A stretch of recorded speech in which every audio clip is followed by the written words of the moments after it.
Bueno, bienvenidas todas un día más a la visita. Como todas sabéis, esta es nuestra última semana, pero vamos a seguir haciendo periodismo y publicando en nuestras redes, así que nos podéis seguir allí. Y vale, hoy vamos a estar hablando de trabajo sexual y confinamiento. Veréis que voy mirando un poco hacia la derecha porque está Marc aquí en el ordenador ayudándome. Y lo vamos a hacer con Anneke Necro primero y luego con Shirley McLaren. Anneke Necro es directora y performer de porno independiente y dominatrix profesional. Dirige el proyecto Mantis Lab y forma parte del sindicato Otras, que es una organización de trabajadoras sexuales. Y Shirley McLaren, luego la veremos, ella es una mujer trans mexicana, periodista, trabajadora sexual, mecánica, que creo que es bastante buena mecánica por lo que he visto, y es también secretaria de comunicación del sindicato Otras. Vale, después de esta entrada rara, bueno, pregunta obligada, ¿cómo estás y cómo lo estás llevando? Bueno, digamos que estoy un poco.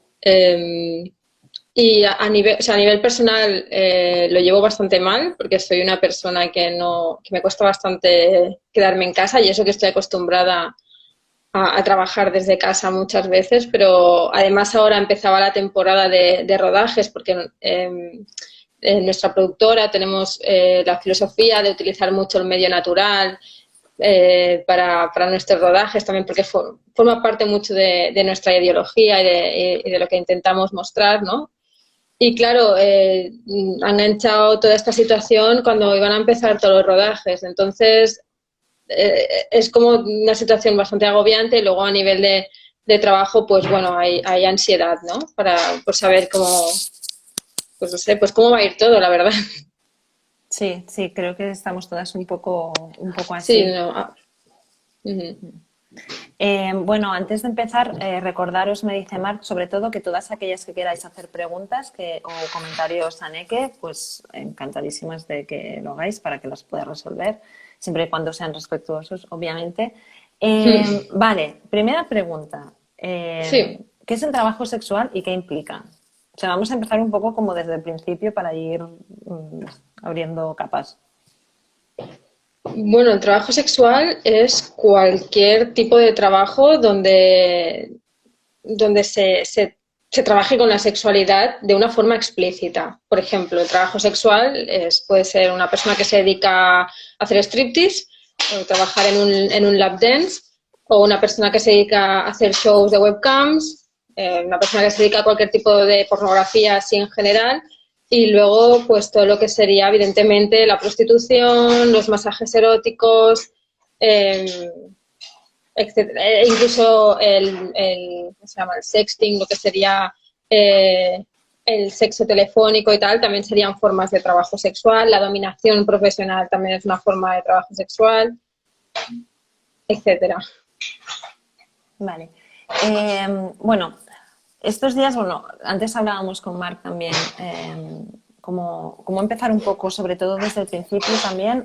Bueno, estos días hay gente que se está conectando, que nos está viendo, que tiene un conflicto con lo que es el trabajo sexual, ¿no? Hay muchos debates Uh-huh. alrededor del trabajo sexual. Quería preguntarte, ¿por qué crees que hay estos debates todavía y por qué es como tan complejo de resolver? Bueno, la sexualidad es un tabú en general. O sea, da igual si es un tema de trabajo, de lo que sea, cualquier cosa donde entre la sexualidad sigue siendo un tabú. Y es muy evidente, y por mucho que vivamos en una sociedad supuestamente muy sexuada, como que parece que todo se vende con sexo y tal y cual, luego ¿por qué se vende con sexo todo? Pues porque crea una controversia, ¿no? Es un poco triste, pero es así. Entonces, yo creo que la base de este conflicto sobre el tema del trabajo sexual es este. ¿Y por qué lo digo? Porque yo considero que te puede no gustar el trabajo sexual. De hecho, es un trabajo que yo no suelo recomendarlo, o sea, porque entiendo que tiene una serie de dificultades y que hay un estigma detrás y hay una serie de cuestiones que hay que tenerlas en cuenta. O sea, no es un trabajo que es para todo el mundo y que se pueda tomar a la ligera. Pero sí que al final es una cuestión de moral. ¿Por qué? Pues porque no se le pueden negar los derechos laborales a nadie, ¿vale? O sea, a mí yo, por ejemplo, soy vegetariana, no consumo ningún tipo de carne ni nada y jamás, o sea, por ejemplo, a mí un trabajo que a mí me causa mucho conflicto con mi forma de entender el mundo, pues podría ser el trabajo de una persona que trabaja en un matadero, ¿no? Es una cosa que a mí me impacta y que a veces pienso, cómo alguien puede trabajar en eso. Bueno, pues porque alguien tiene que hacerlo, ¿no? Porque hay una demanda, además hay todo un sistema que lo refuerza y además hay una gente que necesita trabajar. Y ya está. Entonces, voy a negarles derechos laborales a estas personas porque yo no entienda ese trabajo, porque a mí no me guste. Creo que quitarle los derechos laborales sería quitarle derechos humanos a esa gente, ¿no? Y por lo tanto, no le veo ningún sentido ir por ahí. Uh-huh. El otro día, hace un par de días, hiciste un Instagram Live con Linda Pon, que también es una trabajadora sexual. Y mientras estabais hablando, comentasteis cuáles eran las primeras preguntas que se hacían desde APROSEX, que es la Asociación de Profesionales del Sexo, y una que puede parecer muy básica, pero claro, hasta que no te lo planteas quizá no lo ves, era algo parecido a si queríais, o sea, si una quiere ser trabajadora sexual por todo lo que implica la exposición pública y el estigma, ¿no? Que es un poco lo que tú estabas comentando ahora del estigma. Quería preguntarte, bueno, para ti, ¿qué implica ser una trabajadora sexual pública? Y cómo has gestionado este estigma a lo largo de tu carrera también.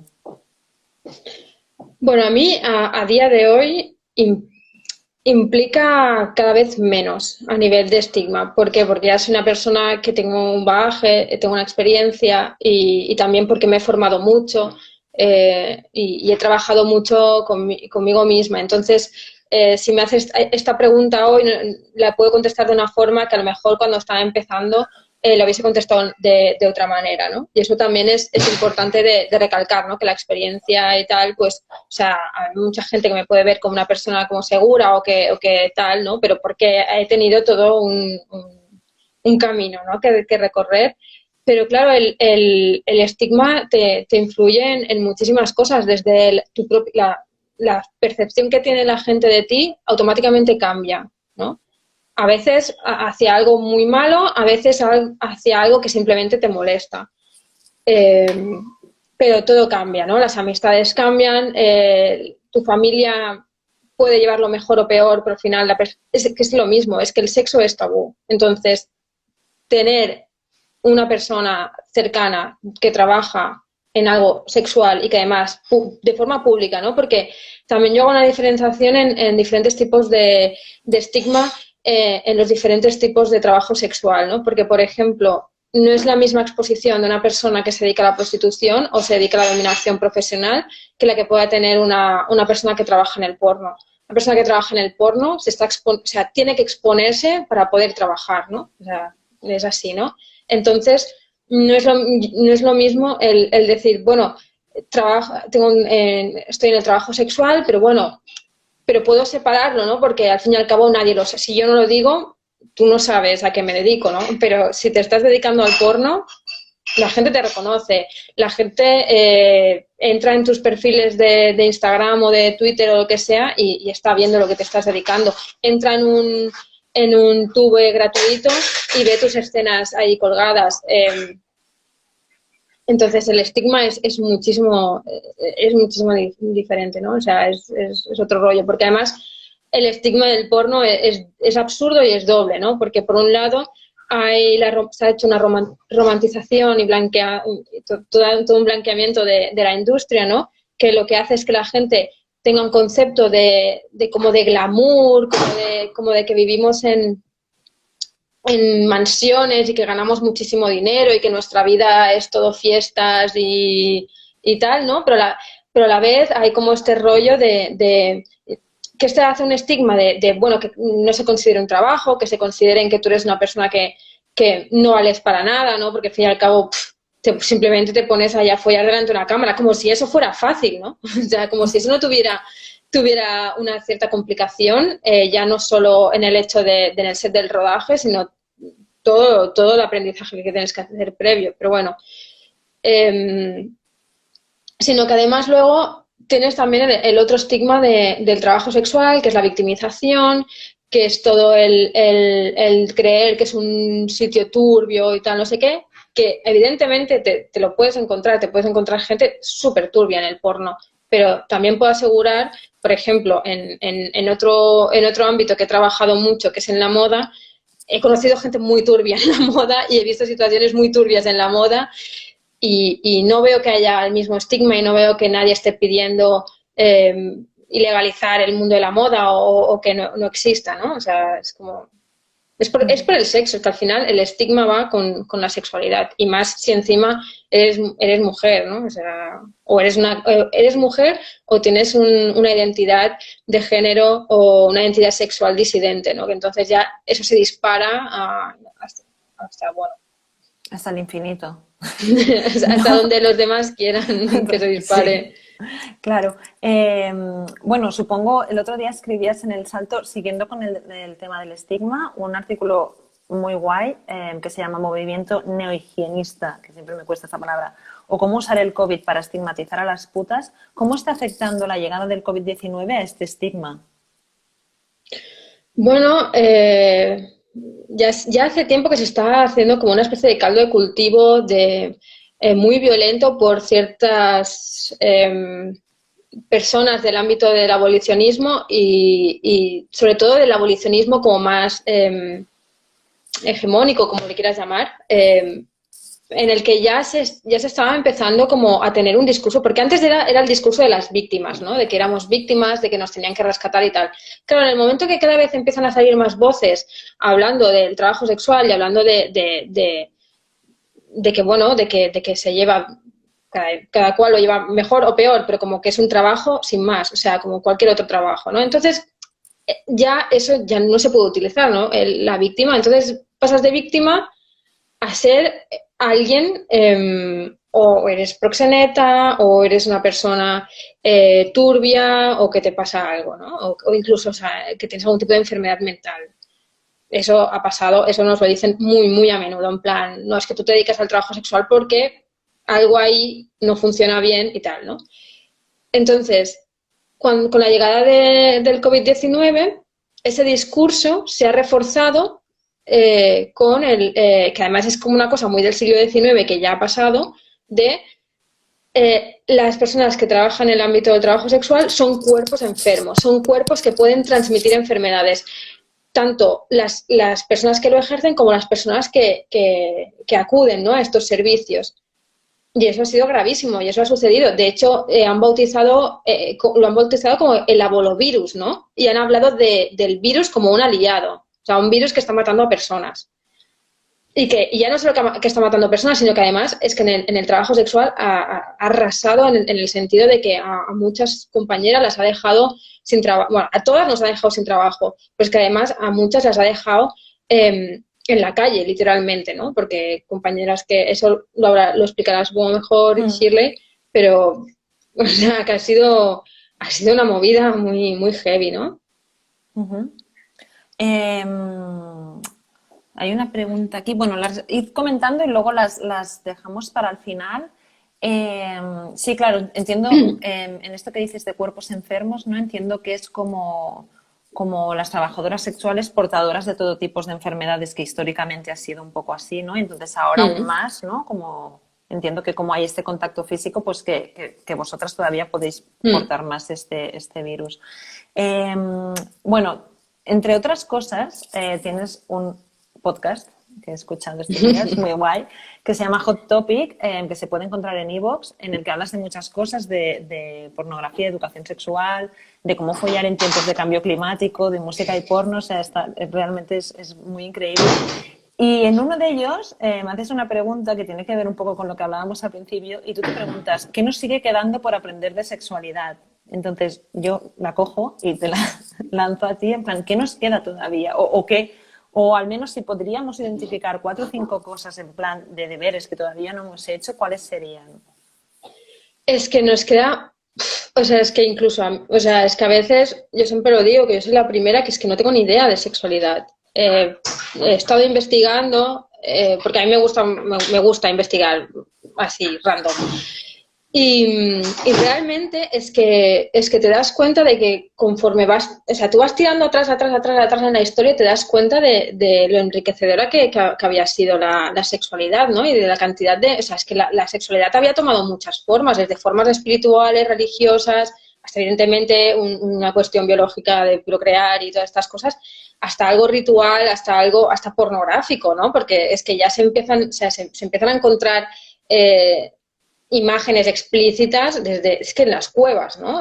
Y ya, por suerte, las teorías de historiadores y arqueólogos empieza a cambiar, ¿no? Y empiezan a valorar el hecho de, o sea, a lo mejor ya tenían, ¿no? Una especie de como de protopornografía, ¿no? El término pornografía no aparece hasta el 1860, creo, por ahí, no sé, a lo mejor me estoy inventando, pero por ahí, por las fechas, pero ya existía de antes, ¿no? Y entonces eso yo creo que de alguna forma nos indica de que la sexualidad era una cosa que era tomada en serio y que era tomada como algo mucho más libre que ahora, ¿no? O sea, como que hay muchos tabús que tenemos ahora que no... Entonces no sé hasta qué punto nos falta. O sea, yo creo que primero hay que romper el tabú, ¿no? O sea, creo que es muy necesario y creo que sería algo como muy liberador el tema de liberar ese tabú, ¿no? De la sexualidad. O sea, que vamos para atrás, ¿no? En lugar de súper avanzar, para vamos atrás. completamente Sí, para sí, atrás. sí. Sí, sí, sí. Y bueno, y me da la sensación de que vamos a ir todavía más para atrás en este término, viendo, pues, por ejemplo, las leyes sexta fosta que se han creado ahora, que son las leyes que regulan el tema de la porno. O sea, es que es como un poco gracioso, ¿no? Porque no regulan exactamente la pornografía en Internet, sino regulan que las personas que se dedican al trabajo sexual no puedan anunciar sus... A ver, bueno, ¿nos puedes contar un poco? Porque luego hablaremos de censura y Internet también. A ver, estas Vale. leyes un poquito de qué van. Bueno, hubo un escándalo que mucha gente supongo conocerá con el señor Trump y una actriz porno. Bueno, a raíz de este escándalo, el señor Trump decide que va a luchar contra la trata y entonces presenta unas leyes que se llaman sexta y fosta, que básicamente lo que hacen en teoría son las leyes para eliminar la trata de personas en el Internet. Pero en verdad lo único que están haciendo es que han reventado, o sea, está prohibido, o sea, anunciar servicios sexuales en Internet. ¿Y qué significa eso? Pues, por ejemplo, que una trabajadora sexual que tiene una web que es .com o .net o lo que sea, que tiene un servidor internacional o que está un servidor que está en Estados Unidos, que prácticamente todos los servidores de contenido explícito están en Estados Unidos, pues esta web te la pueden cerrar. Y no solo te la pueden cerrar, sino que además te puede caer una multa o incluso te pueden acusar de proxenetismo, ¿no? Aunque sea tu propia web y estás trabajando tú sola. Pero bueno, ¿qué más? Luego, pues todo lo que estamos viendo de censura, tanto en redes sociales como puede ser Instagram, Twitter, etcétera, pues viene por lo mismo, ¿no? Porque interpretan que si tú eres trabajadora sexual no puedes estar en esa plataforma, aunque tú estés colgando fotos de tus gatos, ¿eh? O sea, eso da igual. Pero interpretan que tú a lo mejor puede ser que estés utilizando esa plataforma para conseguir clientes, ¿no? Y eso. Pero entonces, o sea, solo afecta a aquellas trabajadoras que quieran colgar este contenido de manera autónoma, porque por otro lado en Internet hay un montón de porno siempre. Exacto. Eso es Vale. lo gracioso, ¿no? Bueno, es que hay todo lo que es la industria pornográfica, todo lo que sería el MindGeek, que es la empresa que prácticamente controla todo, es que realmente, o sea, es que no pueden luchar contra eso. O sea, ni pueden ni quieren, evidentemente, luchar contra eso, ¿no? Porque es que es un imperio directamente. Claro. Volviendo un poco al tema de la sexualidad y lo que queda por hacer. Un segundo. Vale, sí. Es que me he perdido. A ver, sí, vale. Tú eres una gran defensora de que el porno es cultura, ¿no? Pero no estás tan de acuerdo con el hecho de que el porno tenga que ser educación sexual, ¿cierto? Entonces, quería que nos desarrollaras un poco esto y que hablásemos un poco de cuál es la finalidad del porno entonces, ¿no? Porque a veces también hay un poco aquí como de malentendido y por eso, bueno, pasa lo que pasa. A ver, la finalidad del el porno es simplemente una forma de expresión artística o cultural explícita. Y la intencionalidad es la de generar una excitación sexual a la persona que lo esté viendo.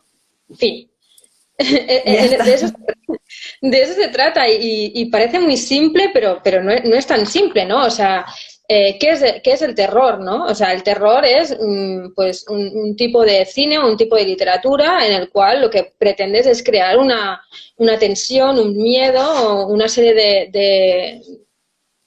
de sensaciones a la persona, ¿no? Y nadie se pone nadie dice que es una mierda o que es menos o que tal. Bueno, sí que hay gente que es detractora de como que el cine de terror como que no es cine y tal, pero bueno, aquí podríamos entrar a otro debate que me enfadaría bastante además, pero...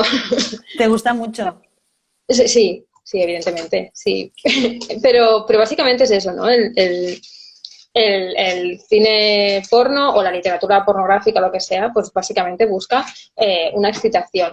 Además, pues ya podríamos entrar en otras personas, pues que además, aparte de buscar una excitación, pues buscan un posicionamiento, o sea, quieren dar algún tipo de idea política, o quieren hacer algún tipo de reivindicación, o reivindican un tipo de estética, o un tipo de pornografía concreta, etcétera, etcétera, ¿no? Entonces, evidentemente es cultura, ¿no? Porque es que ya no solo la pornografía es cultura, es que en general el trabajo sexual forma parte de nuestra cultura. El trabajo sexual genera estéticas, genera formas de comunicarse, genera tecnología, porque es que muchas de las plataformas de Internet, o sea, han nacido con la pornografía, ¿no? O sea, muchos gadgets, o sea, es que es un no parar. El porno está todo el rato inventándose formas de subsistir, ¿no? Entonces, es que no sé, yo creo que es una problemática de creer que el porno o el cine pornográfico no es cine o no es cultural. O sea, creo que dice mucho de la gente, ¿no? No sé, de lo absurda que es la gente, básicamente. Sí, tú di. Pero entonces, claro, entonces, ¿por qué no debe ser educación sexual? Dile. Pero la gente razonará que en el terror no hay gente obligada a hacerlo o abuso y en el porno sí. Bueno. Evidentemente, en el porno y en cualquier industria hay abusos laborales y hay situaciones abusivas y de abusos y tal. Evidentemente, pero bueno, cuando te vas a Inditex a comprar camisetas, supongo que todo el mundo es consciente que esas camisetas las ha cosido una persona en una situación prácticamente de trata y, por no decir una situación de trata, y además creer que en esas fábricas no ocurren abusos sexuales o trata, incluso directamente trata con fines de explotación sexual, me parece que es a día de hoy pues ser una persona bastante ingenua, ¿no? Entonces, evidentemente que en la pornografía hay muchísimas problemáticas, ¿no? Entonces, ¿por qué no miramos qué tipo de pornografía consumimos, ¿no? Háblanos un poco de esto también, porque tú eres muy crítica con esa romantización que decías, ¿no? Del porno. ¿Cuál es la situación laboral del porno actualmente? Bueno, la situación laboral del porno básicamente es que siempre dependes de la buena fe o no que tenga la persona que te ofrece el trabajo, ¿no? No tenemos derechos laborales porque tampoco tenemos ningún convenio, ¿no? Y antes de que alguien salga diciendo, bueno, pero te puedes hacer autónoma. Sí, bueno, me puedo hacer autónoma, pero aún así, o sea, no tengo ningún convenio laboral que diga cuántas horas puedo trabajar, a partir de cuándo se contabiliza como horas extras, a cuánto tengo que cobrar, cuál es el salario mínimo, qué tipo de cosas, o sea, yo qué sé, qué riesgos laborales tengo como performer, etcétera. Todo esto no existe y debería existir, ¿no? O sea, y por mucho que te hagas autónoma, sí, bueno, te sirve, digamos, para tener las cosas en regla y para... y para que constes como trabajadora y todas estas vainas, ¿no? Pero luego si estás en mitad de un rodaje, y ya no estoy hablando de abusos sexuales ni historias así, ¿no? Simplemente que tú estás en un rodaje y de repente se tiene que cancelar porque, yo qué sé, o yo qué sé, o hay algún tipo de irregularidad porque te han hecho trabajar, ibas a trabajar, yo qué sé, 8 horas y estás ahí, llevas 12 y te dicen que no te las van a pagar esas horas de más que has tenido que hacer, pues que no puedes hacer nada, ¿no? Porque no hay ningún tipo de convenio ni nada que donde te puedas apoyar para denunciar este tipo de irregularidades y tal, ¿no? Y ya está. O sea, básicamente esa es la situación. Claro, y delante de este panorama, que incluso me acuerdo que el otro día me decías también que llegabas, que no sabías con qué actor o actriz ibas a trabajar, o sea, realmente era como una precariedad bastante alarmante. En este contexto, ¿es posible algún tipo de alianzas o politización del porno? Porque, bueno, ¿es posible o no? ¿Esto cómo funciona?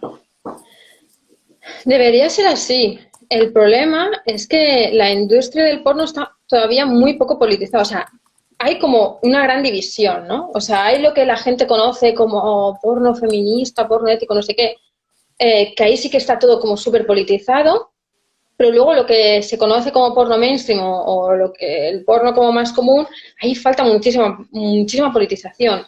¿Por qué? Porque muchas veces la gente confunde, por ejemplo, cobrar un buen caché porque eres una persona famosa, porque yo qué sé, y cobras un buen caché, con que eso es tener buenos, o sea, con que eso es tener un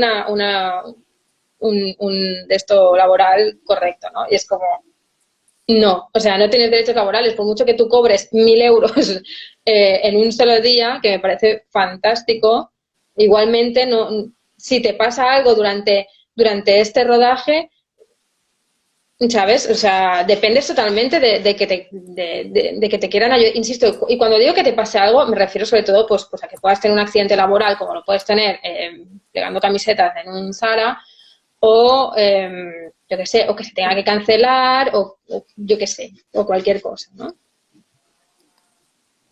A ver, un momento.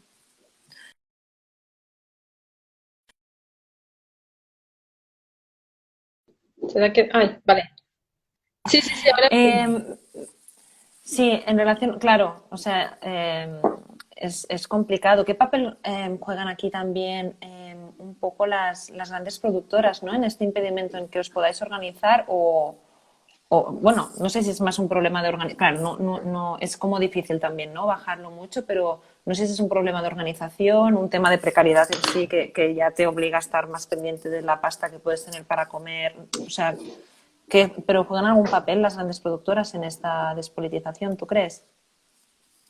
Más que las grandes productoras es toda la idea romántica que se ha creado absurda sobre la industria del porno, que a lo mejor en los años 90 sí, porque yo he conocido Peña que trabajaba en los años 90 y que se cobraban unas burradas y que realmente vivían eh, bien, o sea, en el sentido, sí, también sin derechos laborales, obviamente, pero digamos que sí que estaba esta fantasía, ¿no? De fiestas y grandes eventos y no sé qué. Sí, y Playboy, ¿no? Y Playboy, y todas estas vainas, ¿no? Eso existió, ¿no? Pero es que el problema es que ya no estamos ahí, no estamos para nada ahí, o sea, es que no se parece en nada a cómo era la industria, más que nada porque es que ahora la industria es prácticamente una o dos empresas. Es que eso es lo heavy, ¿sabes? Que la peña dice, la industria, no sé cuántas productoras, que no, o sea, es que en verdad es un monopolio, es muy heavy, es así, ¿no? Y, y no creo que eso haya influido, o sea, evidentemente a las productoras no les interesa que tengamos derechos laborales, obviamente, porque en el momento que eso suceda, de entrada que se va a acabar el porno gratis, eso es así, porque ninguna productora va a dejar que nadie le robe su contenido, o sea, es que te van a matar antes de que puedas colgar el vídeo en internet, ¿no? Eh, así que no sé, no creo que influya eso. Que no les haga gracia, evidentemente, pero Tenemos algunas preguntas de la gente. Una de sí. ellas es, de muy al principio, ¿cómo evalúas la proyección de la renta mínima directamente hacia las trabajadoras sexuales? La renta mínima, bueno, Es que eso es un tema, porque además es un poco mentira, porque todas las cosas que, o sea, no la dan directamente a las trabajadoras sexuales, sino que pasa por una serie de organizaciones, además casualmente todas organizaciones abolicionistas, y tú tienes que ir a pedirlas a esas asociaciones que te den la renta o tal, ¿no? Entonces, todo pasa para que, o sea, tú tienes que estar dentro de estas asociaciones para poder tenerlo. O sea, de alguna forma lo que te vienen a decir es como que reniegues de tu propio trabajo para poder conseguir estas rentas, ¿no? Como que digas que necesitas ser rescatada. No necesito ser rescatada por ser trabajadora sexual. O sea, necesito tener esta renta porque no estamos trabajando, al igual que no están trabajando un montón de personas autónomas que tampoco, o sea, ahora mismo no están cobrando y que la están pasando fatal, ¿no? Es que, ¿por qué tengo yo que pasar por el aro de hacer ver que necesito organizaciones, además casualmente todas organizaciones abolicionistas, y tú tienes que ir a pedirlas a esas asociaciones que te den la renta o tal, ¿no? Entonces, todo pasa para que, o sea, tú tienes que estar dentro de estas asociaciones para poder tenerlo. O sea, de alguna forma lo que te vienen a decir es como que reniegues de tu propio trabajo para poder conseguir estas rentas, ¿no? Como que digas que necesitas ser rescatada. No necesito ser rescatada por ser trabajadora sexual. O sea, necesito tener esta renta porque no estamos trabajando, al igual que no están trabajando un montón de personas autónomas que tampoco, o sea, ahora mismo no están cobrando y que la están pasando fatal, ¿no? Es que, ¿por qué tengo yo que pasar por el aro de hacer ver que necesito un rescate si no necesito un rescate, necesito las mismas medidas que se le están aplicando a cualquier otra persona que está trabajando, ¿no? O sea... Tenemos otra pregunta que dice, ¿se contempla la categoría de trabajo sexual dentro de las ayudas sociales? No, o sea, ahora, después de casi un mes o de un mes, no sé cuántos días, sí que han hecho como unas medidas que de un salario, del salario este como mínimo, unas ayudas o no sé qué, pero insisto, ya tienes que tienes que estar inscrita en una serie de asociaciones abolicionistas y tal. Y además, bueno, tengo unas compañeras que están intentando, compañeras trabajadoras sexuales que están intentando conseguir información a través de estas asociaciones, y estas asociaciones de momento no les han respondido, ¿no? Entonces, bueno, habrá que ver cómo acaba de funcionar esto. Pero tienes que pasar por estas asociaciones, o sea, es como ridículo, la verdad. O sea... Bueno, un montón de procesos, ¿no? Entiendo, entonces, como para llegar a sí, ellas. Sí. Bueno, Didi. Perdón. No. Vale. Tendremos que ir a buscar a Shirley ahora en un momento, pero antes Claro. Quería preguntarte cómo ves en el desconfinamiento un poco el futuro del sector. O sea, una vez empecemos, bueno, claro, no solo salir de estado de alarma, salir en casa, sino un poco toda la estela que deja. ¿Cómo lo ves? Veo que habrá movida. ¿Por qué? Así, habrá movida seguro, porque sí, porque las productoras empezarán a tener prisa para rodar, seguramente no harán los test adecuados, o sea, sí, evidentemente harán los test que se obligan, ¿no? De enfermedades de transmisión sexual y tal, pero me refiero a que no creo que hagan test, se pongan a hacer test del COVID. No sé hasta qué punto va a haber qué tipo de medidas y tal, entonces tendrán mucha prisa por producir y querrán bajar los cachés, porque es que ya se está viendo venir. Y entonces aquí va a tener que haber un pulso entre las personas entre los trabajadores y productoras, a ver cómo solucionamos esto, porque seguramente habrá una bajada de cachés que espero que no se permita. Bueno, esperemos que no, ¿no? Porque todo lo que se vaya para atrás después será muy chungo volverlo a conseguir. Esto pasa en todos los sectores, o sea que esperemos que no. No sé si hay alguna cosa más que quisieras comentar que no te haya preguntado. Vamos un poco justas de tiempo, pero si quieres decir alguna cosa más, adelante. No sé si hay alguna pregunta así. No, creo que las hemos hecho todas las que teníamos. Bueno, ahora te veo congeladita. Sí, me he quedado. Sí, a veces pasa. A veces me pasa, ¿no? A ver, alguien que pregunta que qué dificultades te encuentras a la hora de dirigir una película. Bueno, básicamente es un problema económico siempre. el que te encuentras, ¿no? Y también que cuesta mucho hacerse hueco en una industria que básicamente es masculina, ¿no? Masculina, cisgénero, hetero, ¿sabes? Es como todo, ¿no? Entonces, además varias empresas supuestamente de porno feminista también han creado monopolios y por lo tanto tienes que pasar por el aro de esta gente para poder conseguir dinero para producir tus propias películas. Y entonces personas, como es el caso, como es mi caso, que no queremos pasar por el aro, pues lo tenemos todavía más complicado. Y hay una pregunta más súper interesante del público que nos dice, ¿se está reinventando el trabajo sexual en el contexto actual? Adaptación al contexto de confinamiento se refiere. Sí, claro, ahora lo que se está trabajando mucho a nivel online, o sea, pues con plataformas como OnlyFans o ManyVids o cosas así, todo el mundo está autoproduciendo en sus propias casas y tal, y básicamente lo que se vende pues son vídeos o shows y tal, ¿no? Que no es algo nuevo, ya hace tiempo que existe, lo que pasa es que ahora ya forma parte como prácticamente de una alternativa para toda la gente que se dedica al trabajo sexual, ¿no? Uh-huh. Bueno, pues muchísimas gracias, Anneke. Qué pena que no te veo bien. Sí, nada, muchas gracias y mucha suerte. Estamos en contacto. Esperamos que hayas pasado un buen día de San Jordi dentro de todo lo raro. Un poco tristón. Bueno, un poco bajona, sí. Sí, ha sido bajona. A ver si pasa ya porque... Ha sido un poco bajona. Ha dejado de llover un poco por suerte, que esto, bueno, siempre va bien, pero sí, muy raro todo. Bueno, muchos ánimos y un abrazo muy fuerte. Muchas gracias. Hola Ari, Hola, ¿cómo estás? ¿qué tal? Buenas noches. Buenas noches a todes y a todes y a todis y a todas. Buenas noches para ti también. ¿Cómo estás? ¿Cómo lo estás llevando?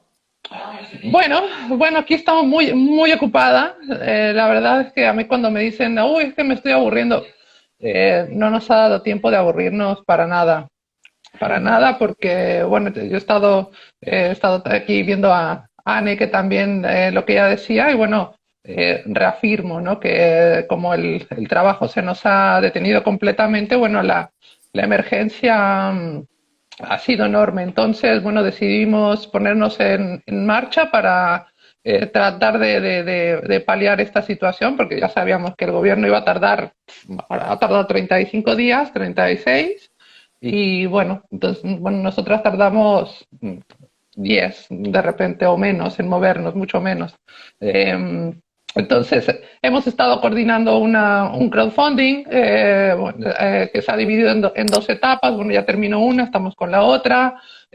Nos llegó una donación de comida de la red de cuidados antirracistas también, y ayer fuimos a distribuir la comida con otras compañeras también. O sea, hemos estado muy ocupadas, ¿no? Entonces, con, digamos, poco tiempo de pensar en la situación actual propia, porque, bueno, afortunadamente, bueno, he podido juntar un poquillo, pero bueno, también una está precaria. Yo llevo sin hacer un cliente desde el 15 de marzo, o sea, el día antes. O sea, un mes y medio casi, claro. Del confinamiento. Entonces, bueno, ya pasó el alquiler de este mes, ya viene el otro y es como de, bueno, a ver qué invento. Entonces, preocupada un poco por ese lado, satisfecha más o menos porque bueno, hay compañeras que ya están empezando a recibir el apoyo en dinero, en efectivo, que es lo que necesitan.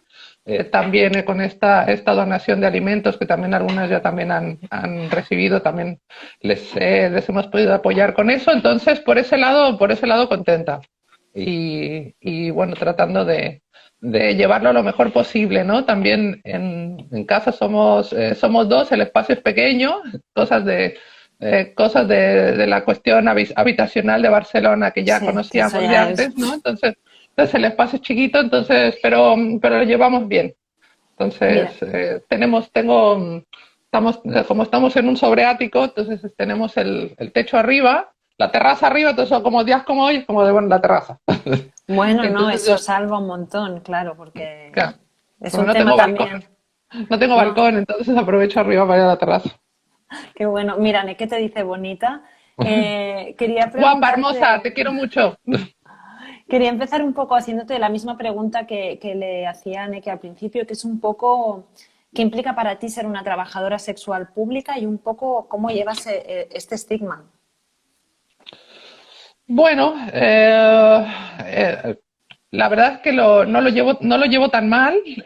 Me he encontrado que la gente reacciona sorpresivamente bien, o sea, más de lo que te podrías imaginar. No sé, el hecho de que cuando salió el sindicato, bueno, hubo que dar la cara, hubo que hacer presencia ahí, bueno, explicar todo lo de qué iba lo del gol al gobierno y etcétera. Entonces, bueno, el temor era un poco bueno, a ver, los vecinos puede ser que sospechen a qué me dedico. Bueno, ahora ya se los he confirmado todo. En el súper esos días era de, ay, oye, te vi en la tele y es como de, como de no. Pero la verdad es que la gente se porta súper, o sea, bastante bien. O sea, hay gente que me ha dicho como te he visto y bueno, os apoyo porque sí, deberíais tener derechos y tal. Es como, ¿sabes? En realidad la gente en general, o sea, de la que somos parte, apoya nuestra causa y el hecho de poder tener derechos laborales. Ujú. Cuando me estaba preparando la entrevista, y también lo hablamos el lunes cuando nos vimos por Skype, os decía que me había dado un poco me había explotado un poco la cabeza porque una de las preguntas que había pensado para la entrevista es por qué habíais escogido ese trabajo, ¿no? Y yo os decía, hostia, es una pregunta que no se me había ocurrido hacer a nadie de las personas que he entrevistado en la visita. Y claro, llegamos a un punto que pensamos, bueno, es que claro, a vosotras, a las trabajadoras sexuales, se os cuestiona mucho la elección y sobre todo si es una elección libre o no, pero quizá el debate tendría que ser un poco otro, que es si seamos trabajadoras sexuales o no, somos libres de poder escoger trabajar o no. Sí, no, y además el debate no es si es trabajo o no es trabajo. A ver, para mí es trabajo, me pagan con dinero con euros de verdad, no me pagan con euros del Monopoly. O sea, si no fuera un trabajo, es como, bueno, jugamos al Monopoly, jugamos a que estás haciendo algo. Bueno, no, esto es un trabajo, se cobra dinero real, se pagan cuentas reales con ese dinero real. Y el debate no es ese, sino si vamos a realizar este trabajo con seguridad, con garantías, con derechos, con el derecho a una jubilación, o lo vamos a seguir ejerciendo en la clandestinidad, sin derechos, expuestas a todo y sin herramientas legales que nos permitan precisamente defenderlo. Porque no nos vamos a engañar, siempre va a haber trabajo sexual. Lo ha habido siempre, lo ha habido en civilizaciones previas a esta que está por derrumbarse, civilizaciones que han tenido diferentes aproximaciones a este hecho. Por ejemplo, en México las prostitutas estaban bien consideradas en la sociedad, tenían un sitio, tenían una función y tenían el nombre que se les tradujo como las alegradoras, las aiguamine. Entonces, siempre va a existir este trabajo. Entonces, lo que ahora hay que plantearse, y sobre todo con esta urgencia que estamos teniendo ahora, que además lo deja totalmente en manifiesto y totalmente en evidencia, de que el hecho de habernos mantenido sin derechos laborales durante cuando menos 50 años que los venimos pidiendo prácticamente vamos a poner desde el 50, que es como la lucha moderna, pero bueno, siempre hemos estado castigadas en Occidente, ¿no? De alguna u otra manera. Entonces, queda muy de manifiesto que el hecho de habernos mantenido así sin ningún derecho laboral, estamos ahora con esta urgencia totalmente desprotegidas, con el culo al aire en el mal sentido, porque encima no nos están pagando, porque van a poner el culo al aire, bueno, alguna le están pagando normalmente. Entonces, en este caso es todo lo contrario y está totalmente demostrado que ni como víctimas tampoco nos salvan, porque ya se han pasado, el gobierno ha tardado 35 días, 36 días en sacar una normativa que ni siquiera ha estado ni planeada, ni planificada, ni hablada con las asociaciones que se supone que van a manejar esto. Esto te lo digo porque esta mañana hice mi research, como buena periodista que soy, que me da... no ejerzo, pero tengo, ya sabes, el bichito. Sí, Que esto, dices, esto voy está dentro a tuyo. investigar, Sí, sí. voy a esto, voy a tal. Bueno, pues también justamente yo estoy en un mailing de Podemos, porque bueno, sí, yo en algún momento he votado a Podemos. Bueno, Vale. yo no. Bueno, yo no. Han votado por mí, porque yo no puedo votar, Bueno, este residente. Pero bueno, a lo que voy es que, bueno, me llegó también un correo, bueno, que decían todas las políticas que han estado haciendo. Es una política que, según ellos, abraza a todas las mujeres, no se queda nadie atrás. Y bueno, dan una serie de teléfonos que, bueno, para la comisión contra los malos tratos de la mujer. Luego está el de APRAM, Proyecto Esperanza y la Diaconía. Entonces esta mañana llamé a APRAM. Dije, bueno, son las que conozco, ya sé más o menos cómo son. Y las llamé y me remitieron a un número de teléfono del Ministerio de Igualdad, que os lo puedo dar para que lo comprobéis, que es el vale. 915-243-200 o terminación 21, o sea, 221. Y sale una grabación en donde llegas a nada. Entonces, se volví a llamar a Pram, le dije, no llega a ningún sitio. Y me dicen, bueno, es que ni siquiera no está implementado, no está nada, nosotras no sabemos nada. Para Me la gente pareció, que no me lo parece, conozca, ¿puedes sí, decir muy rápidamente qué es APRAM? Porque habrá mucha gente que APRAM, no sabe qué es. sí, APRAMP es la Asociación para la Prevención y Reinserción de la Mujer Prostituida, algo así se llama.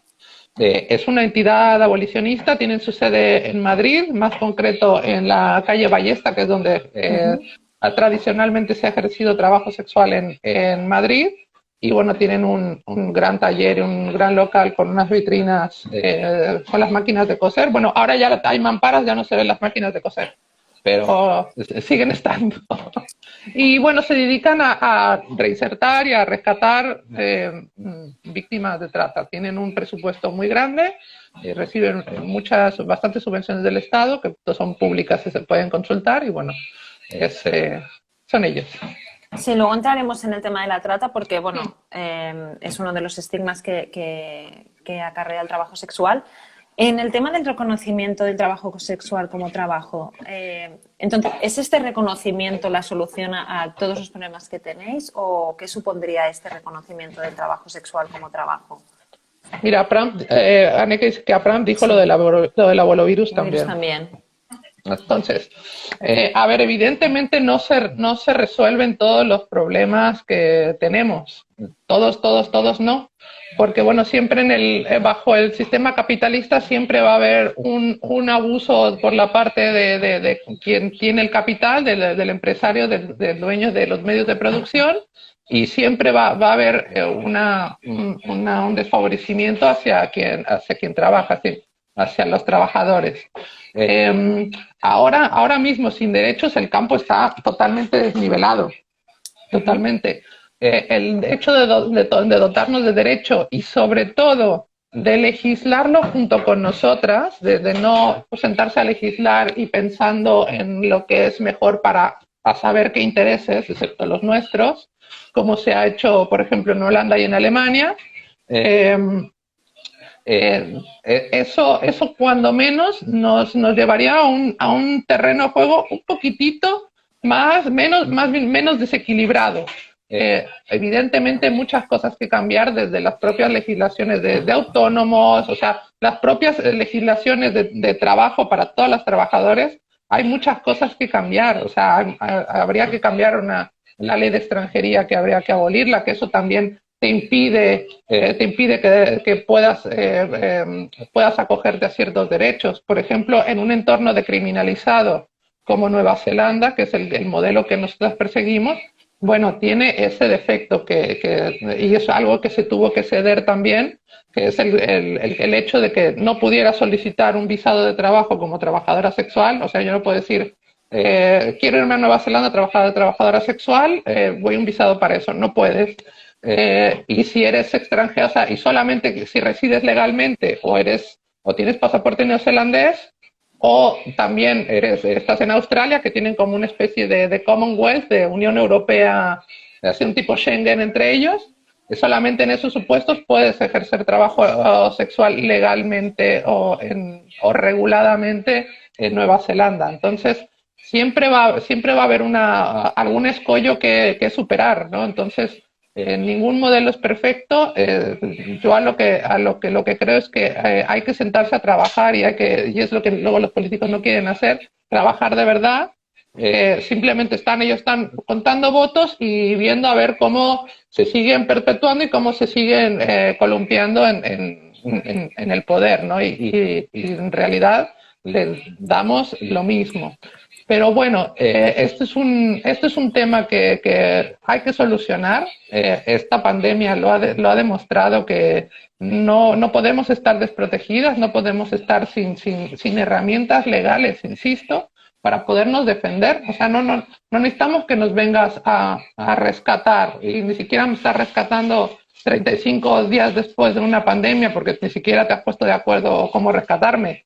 O sea, no se cumple ni que soy víctima, ni como trabajadora tampoco, porque no me lo reconoces. Entonces, ¿en qué estamos? Vamos a intentarlo de otra manera. Justamente el año pasado se cumplieron 20 años del modelo sueco, que penaliza a los clientes y que tanto dicen que funciona y tanto tal. En Suecia sigue habiendo trabajo sexual en unas condiciones horrorosas, más precario, más escondido.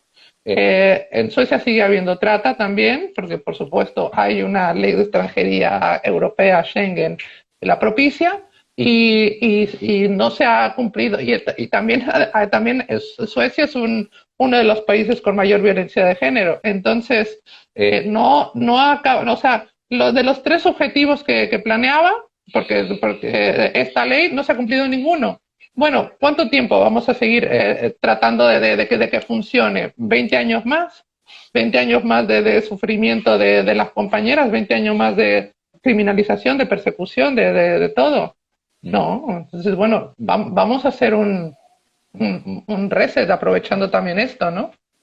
Sí, ahora de esto quería hablar precisamente de cómo la pandemia os está afectando de manera más concreta, pero vamos a hacer una cosa, os lo digo iba a decir a todos los oyentes, bueno, a todos los espectadores.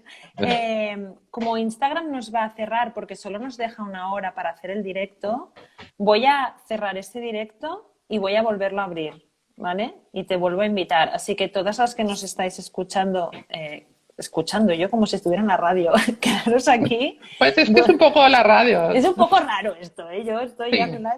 Pero bueno, ya nos estamos acostumbrando. Sí, bueno, es que todo el mundo lo está haciendo esto cada día, ves el móvil y bueno, es una locura. Que ahora para la segunda parte, hablando de estas comunicaciones y tal, y conectando un poco con lo que decía Neke de Sexta Fosta, bueno, ahora se está preparando otra ley muy hermosa en Estados Unidos que ahora os voy a contar. Vale, súper. Pues nos quedamos con la intriga.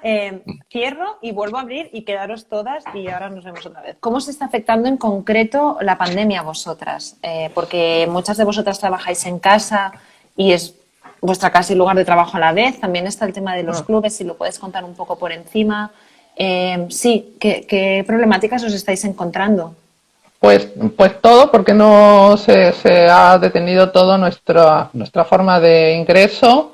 Evidentemente también está el temor de contagiarte, está el temor también bueno, si trabajar o no trabajar aunque lo necesites, que jamás voy a criticar a alguien que necesite trabajar para sobrevivir y aunque se exponga, eso es horrible, pero es una realidad y más por la falta de apoyo que existe. Si todas tuviéramos lo suficiente para estar en un sitio confinadas, no se arriesgaría a nadie.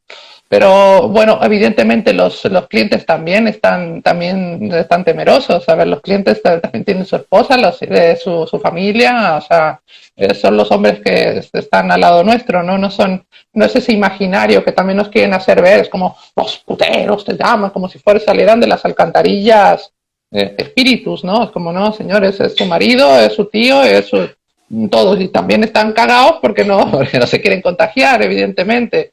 Además, bueno, muchos de nuestros clientes también por el rango de edad, bueno, también son un poco, tienen ese peligro y tienen ese Son miedo, ¿no? población de Entonces, riesgo. son población de riesgo. Entonces, también eso más bien les frena más a ellos, ¿no? En realidad.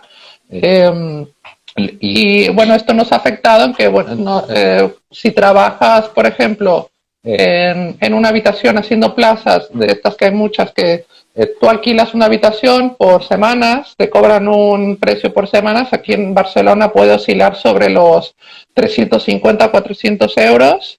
Entonces, hay compañeras que así son independientes, así van trabajando, van haciendo sus plazas por toda la península y Europa. Yo misma me voy a hacer así de plazas también por Europa. Entonces, alquilas la habitación y claro, que te está subalquilando la habitación, muchas veces te dice, oye, págamela o te vas. Afortunadamente, primero, no se puede echar a nadie, o sea, aunque estés subarrendada, irregular, que tengas todos los problemas, o sea, no te puede echar nadie a la calle. Esto, si me está escuchando alguna compañera trabajadora sexual o si conocéis a alguna que, digamos, tenga ese temor, no se puede echar a nadie bajo ninguna circunstancia. Entonces, dicho eso, igualmente, como no las pueden echar, pero bueno, están acumulando deuda. Están acumulando deuda. No tienes dinero muchas veces para enviar a tu país, que estás muchas veces aquí también para mantener a tu familia en tu país, ¿no? A tu gente, que también están confinados en donde estén. Entonces, sobre todo si es América Latina o Asia, generalmente, bueno, todo el mundo estamos más o menos igual, ¿no? Entonces, las compañeras que viven en los clubes, que tienen generalmente su residencia habitual ahí, porque, bueno, al no tener nómina, al no estar reconocidas, al no tener documentación legal, bueno, no podemos alquilar un piso. O sea, por mucho que hayamos ahorrado muchas veces y podamos llegar con 6 meses de adelante de un piso, pues ya sabemos que en estos días, sobre todo en una ciudad como Barcelona, como Madrid, si no tienes una documentación que te sustente, que en realidad después esa documentación también es un poco papel, pero bueno, no tenemos ni eso, siquiera. Cuando tienes un papel y eres cosas como trabajadora, bueno, tienes más chances de que puedas acceder a una vivienda, ¿no? Entonces, estas compañeras que vivían en los clubes, bueno, muchos clubes cerraron, como es el ejemplo del Paradise aquí en La Jonquera, que se va a coger un ERTE, porque bueno, en su licencia de hotel, cómo lo cubre, cómo está su negocio, bueno, llega a las ayudas, que bueno, cubre a la gente que también trabaja ahí, evidentemente, que son las camareras de piso que hacen las habitaciones, los camareros del bar, etcétera, ¿no? Digamos, ese personal que hace que también funcione, pero bueno, las que generan esa riqueza en realidad y el leitmotiv del sitio para existir, no están recibiendo ni van a recibir un duro de ningún ERTE. Entonces, también, bueno, ellas las echaron, están fuera. Hay compañeras que no tenían a dónde ir y negociaron con algunos clubes en algunos otros sitios del estado poderse quedar. Evidentemente no se puede recibir a clientes, está cerrado. Ellas tienen que pagar la habitación un poco menos. Normalmente cuando estás trabajando en club tú pagas la habitación sobre los 90 euros diarios. Y con estas compañeras, junto con el sindicato, se pudo negociar que se pudieran quedar, y aunque pagando 30 euros, que no sabemos tampoco de dónde los van a sacar, pero cuando menos no te quedas en la calle. Muchas de ellas también, evidentemente, se quedaron ahí, obvio, con la puerta abierta, con todo, o sea, nadie está obligada ahí, más bien estás obligada porque no te dicen por todas partes quédate en casa y por la situación. Pero también en su momento al principio dejaron cierta despensa a los dueños, pero bueno, dejaron y después ya nadie fue a reabastecer y es ya es complicado. Entonces, bueno, tirando de redes de solidaridad hemos ido reabasteciendo a las compañeras que están viviendo en los clubes y, bueno, acumulando deuda. Entonces, pues es una situación terrible. Y desde un poco de los temores que pudieran haber o retroceso de derechos que hablábamos antes también con Anneke, ¿tenéis un poco bueno, el temor de que esto os haga volver más a la clandestinidad todavía o que todavía sea bueno, se muestre menos todo lo que es el trabajo sexual? Yo creo que es el momento al contrario. Yo creo que es un momento de plantarnos y decir que llevamos la sartén por el mango nosotras. Si nosotras no trabajamos, vamos a trabajar a los clubes, el club no tiene razón de ser, porque como hotel eso no funciona, eso no da beneficios. En el porno igual, o sea, lo que decía que estarán locas por volver. Bueno, el ansia, vale, sí, nos surge a nosotras, pero bueno, ya llevamos 30 días aguantando y además como trabajadoras sexuales somos sobrevivientes, somos bien resilientes, somos bien fuertes y creo que es el momento de apretar. O sea, si nosotras no volvemos a trabajar, sus negocios no pueden abrir por mucho que ya haya una vacuna, ya haya todos, y si no, o si no se, digamos, cuando menos volver a trabajar bajo nuestras propias condiciones. O sea, tanto de generales de trabajo, cuando menos empezar a poder negociar con los empresarios, con los dueños, y tanto también como en medidas de higiene de acuerdo a las circunstancias ahora, aunque es un trabajo de contacto, pero bueno, siempre se puede mitigar las manos, bueno, no besos, o sea, ese tipo de cosas que también tendremos según también vayamos aprendiendo más del virus y de todo, bueno, podamos seguir entre todas viendo qué pautas también sugerimos nosotras como trabajadoras para nuestra propia seguridad, ¿no? Entonces creo que ahora es un momento, sobre todo, por ejemplo, yo que trabajo por mi cuenta independiente, bueno, yo de repente tomaré precauciones, pero pero seguramente te cobraré una prima por riesgo, ¿sabes? O sea, es al contrario de tirar los precios, creo que es el momento de subirlos en este momento, porque estamos asumiendo un riesgo, y que además no me está cubriendo nadie. Yo no tengo derecho a baja pagada, no tengo derecho a paro, o sea, no tengo el acceso a la sanidad me es complicado. Entonces, creo que es justo y sería en lugar de tirar los precios por la urgencia de volver, que todas lo tenemos, pero creo que tendríamos que hacer un pequeño esfuerzo y apretar y subir entre todas las tarifas. O sea, de lo que hayamos estado cobrando normalmente, bueno, vamos a subir un 30% más, que ellos cobran un 30% más, los clientes cobran un 30% más. Bueno, que lo van a pasar mal, bueno, vale, pero quieres follar, ¿no? Has estado en el confinamiento con la familia, con los niños, que follar muchas veces poco. Y ya de repente en casa a lo mejor pues tampoco ya ni eso y llevamos 36 días a pajas.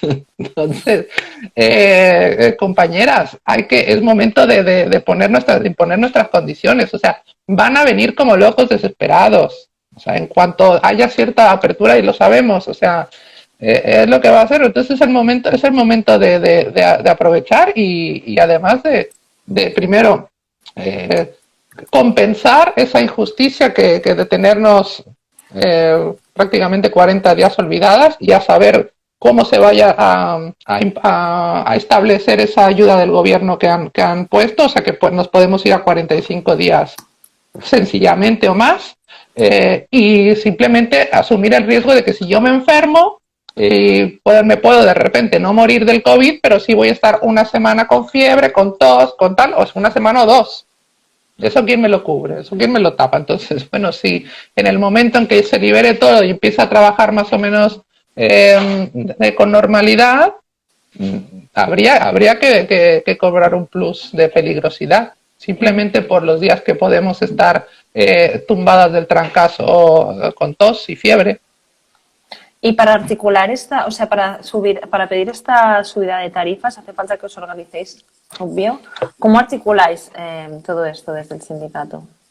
Bueno, somos varias compañías, o sea, esto que te estoy diciendo viene de charlas que hemos tenido varias de nosotras. Evidentemente falta mucha conciencia, evidentemente hay un montón de necesidad y un montón de cash, pero ayer, o sea, pasó hace 30 días. Eh, y también a eso siempre ha jugado el sistema. O sea, al final el patriarcado siempre ha jugado a la vulnerabilidad económica de las mujeres, ¿no? En Ujú. tenernos Sí, sí.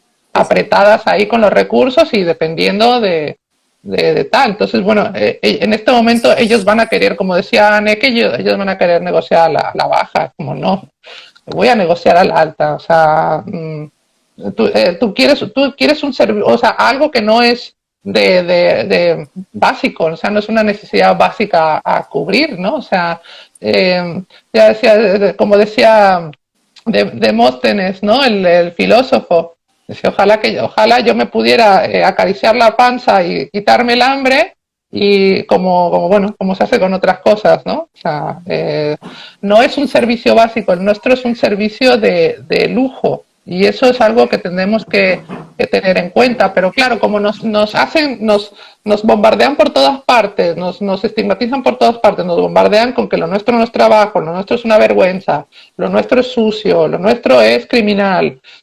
Claro, una no aprecia su trabajo, pero primero, nuestro trabajo tiene bastante de arte y de artesano, porque cada una tenemos nuestro savoir-faire, como se dice, hostia, eso también es parte de los conocimientos que sabemos, ¿no? De cómo funciona, digamos, también el cuerpo humano y la psique humana. Entonces, eso se tiene que compensar más el riesgo que podemos estar corriendo por un servicio que no le es esencial a quien lo está adquiriendo. ¿Sabes? Que Ujú. podría no adquirirlo, pero bueno, lo quiere adquirir. Voy a quitarme un momento los cascos Sí. y espérate, estoy a punto de tener un mega accidente. ¿Me oís? Ya, hoy está siendo Sí, todo como un sí, poco ya raro. te escucho, supongo que te lo hago. Súper. Quería preguntarte yo una pregunta del público. Ahí es, Lady la Virgen, el vicio se paga. A ver si es verdad.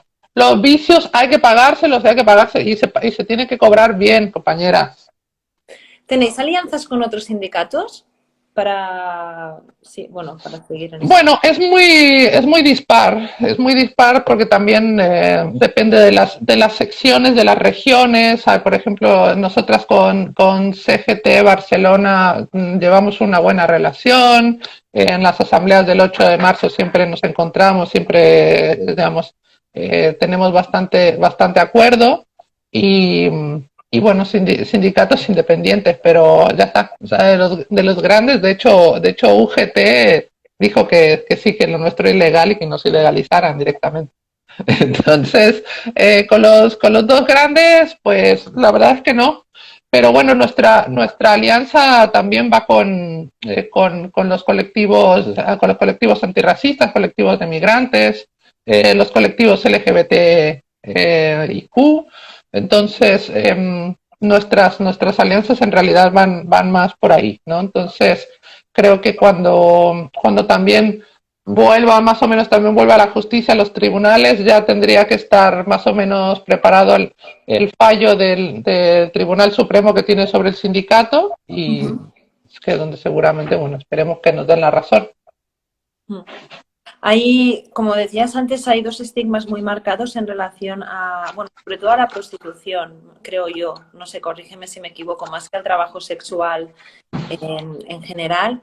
Uno es el de delincuentes, ¿no? Y proxenetas, que tiene que ver con el tema de la trata, y el otro es completamente el opuesto, que es el de víctima, ¿no?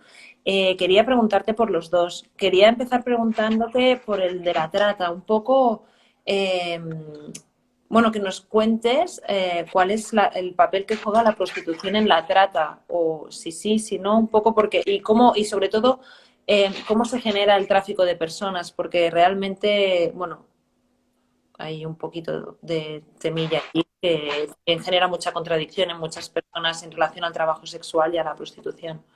Mm.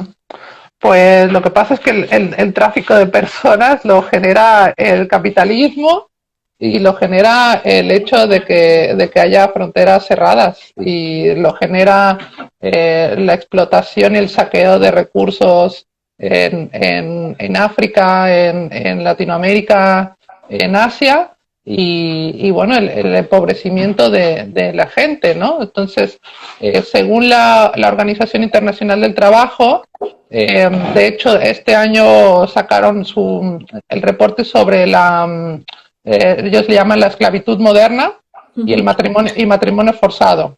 De hecho, tengo el documento, te lo puedo hacer llegar en algún momento si quieres, Ari, y así lo tienes.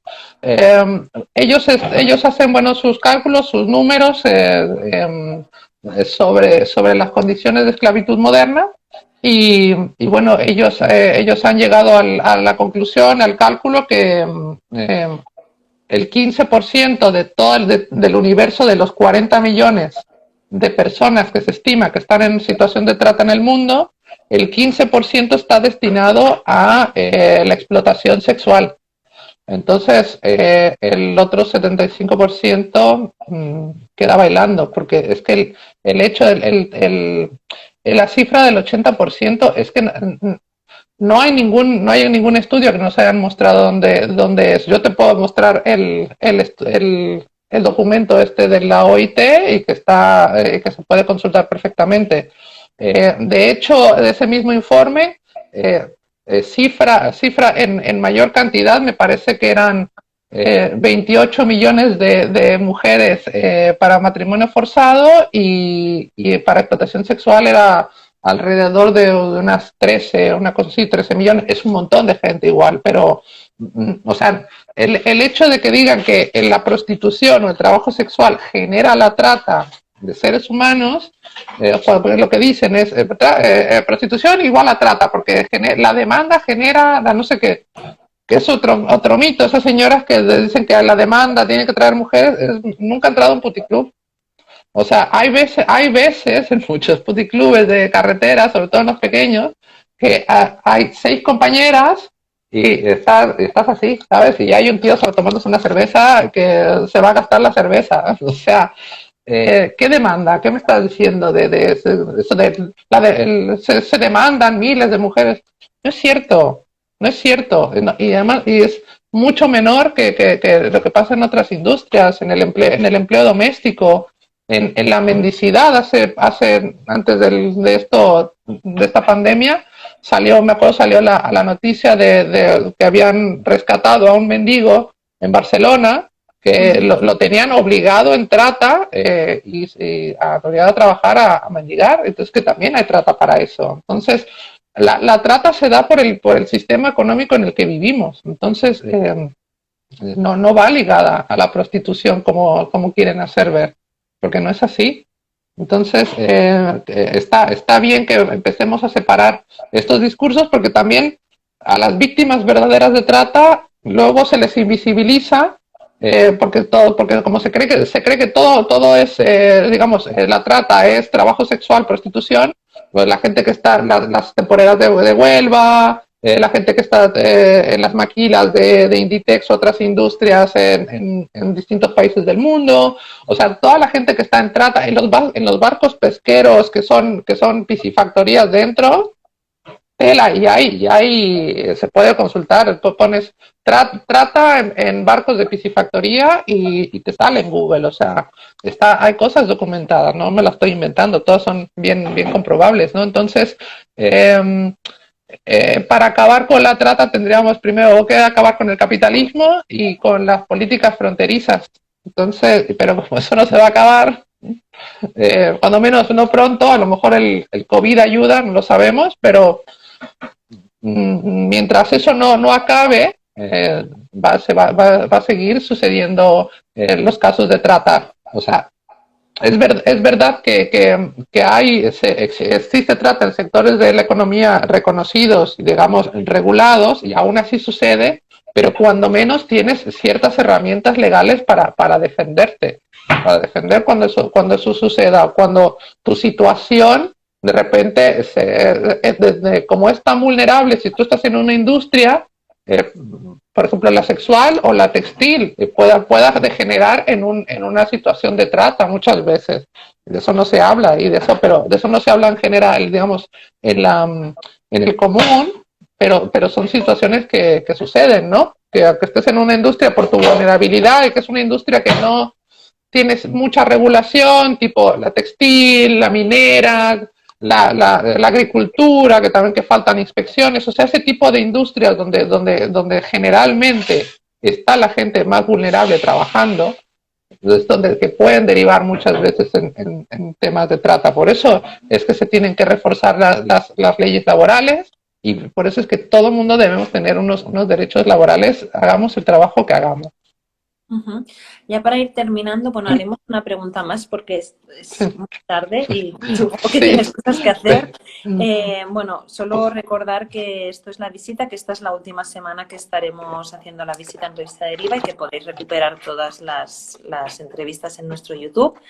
La última pregunta está relacionada con el segundo estigma, que es el de víctima, ¿no? Que siempre, bueno, está muy relacionado a la figura de la puta o la prostituta con la víctima. El otro día, cuando hablábamos, tú me decías, el COVID ha desmontado este imaginario de la víctima. ¿Por qué? Un poco, no, si nos lo puedes contar. Bueno, lo ha desmontado porque... en teoría, ahora somos todas víctimas y no nos está ayudando nadie todavía. Entonces, poco se desmonta eso, se desmonta el hecho de que digan, es que los campos, los puticlubs son campos de concentración de mujeres pobres, como dice Amelia Tiganos. Si están cerrados, o sea... Cuando los nazis operaban los centros, los campos de detención no estaban cerrados, estaban ahí. Bueno, es ilógico, o sea, es ilógico que tú quieras decir, oye, no me eches de este club porque es el único sitio que tengo para vivir. Y que encima me estás cobrando, es como de, oye, eso no es un campo de concentración. Yo no soy una víctima digamos, de la explotación sexual. Puedo ser en todo caso una víctima del capitalismo, otra más, como el 99% de los que somos, pero creo que este imaginario se cae porque hay muchas mujeres que se están apoyando entre ellas mismas, entre las que también entran en contacto con el sindicato, con las asociaciones de más trabajadoras sexuales. O sea, no estamos ante víctimas, estamos ante compañeras, ante mujeres pobres, migrantes, trans, racializadas, que ya éramos vulnerables antes y vamos a ser igual de vulnerables ahora, pero sin nadie que nos esté rescatando, como se supone que tienen que rescatar a las víctimas. Bueno, yo creo que nos quedamos con esto. Sabrina, Sabrina, que yo te he presentado con otro nombre, si lo quieres contar. Sí, porque yo siempre digo que Shirley paga las facturas. Entonces, pero bueno, salió porque bueno, ya es como el branding reconocido y también es un poco de marketing, para que me sigan en la red. Bueno, pues claro que sí, seguidla. Hemos puesto el usuario igual en el vídeo, así que allí te pueden encontrar. También el sindicato Otras, si queréis seguir lo que están haciendo. Bueno, muchas gracias. Muchas gracias a ti, Ari. Hoy pensaba que acabaríamos antes y por tu tiempo también, muchísimas gracias. Bueno, estamos en contacto. Bueno, tampoco tengo muchos sitios a donde ir, o sea que no te preocupes. Ya, es como estamos aquí solas chateando de buena gana. Bueno, pues muchas gracias. Muchas gracias, Ari. Encantada de estar contigo y que vaya muy bien y muchas gracias a todas. Hasta la próxima. Un abrazo. Hasta luego.